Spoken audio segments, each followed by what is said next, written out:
un des fins ministres de la propagande d'outre-Rhin disait, plus le mensonge est gros, plus il passe, plus souvent il est répété, plus le peuple le croit. Un cynisme qui ne lui porta pas bonheur, ni à lui, ni aux siens. Il s'appelait Joseph Goebbels. On l'appelait aussi docteur. Il avait soutenu une thèse, en 1921, à Heidelberg, sur un écrivain romantique du début du XIXe siècle, Wilhelm von Schutt, sous la direction du professeur Max Frère von Waldberg, éminent germaniste, d'origine juive. Pédigré qui devait le conduire à la retraite forcée en 1933 et à se voir rayé du corps professoral 2 années plus tard. Moralité, n'ayons qu'une confiance limitée dans nos disciples, fussent-ils brillants.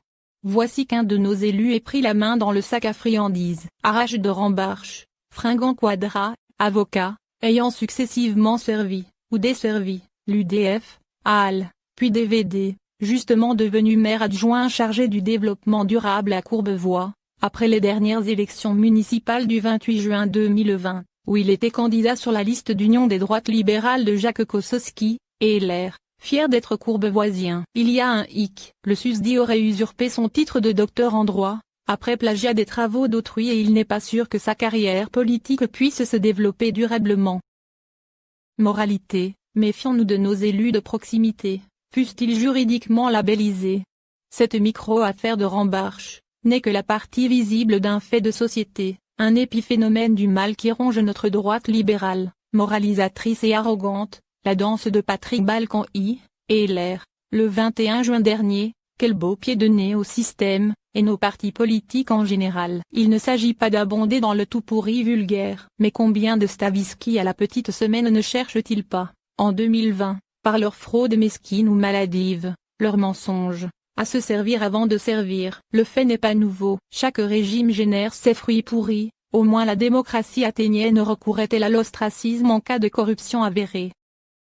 Voilà donc venu, pour certains, le temps des tempêtes, pour plagier le dernier titre de Nicolas Sarkozy, concerné au premier chef, entre trahison, mensonge et passe-droit. Passons sur le fait que ce dernier ne puisse imaginer ses adversaires, Jean-Louis Debré, par exemple, quand haineux irrationnel. François Bayrou, lui, serait le dernier des Judas, il a toujours trahi ceux qu'il a choisis. Voilà qui est dit. Au moins, dans ce monde faussement policé du pouvoir démocratique, avons-nous la chance que les tentations partisanes de nuit des longs couteaux demeurent virtuelles.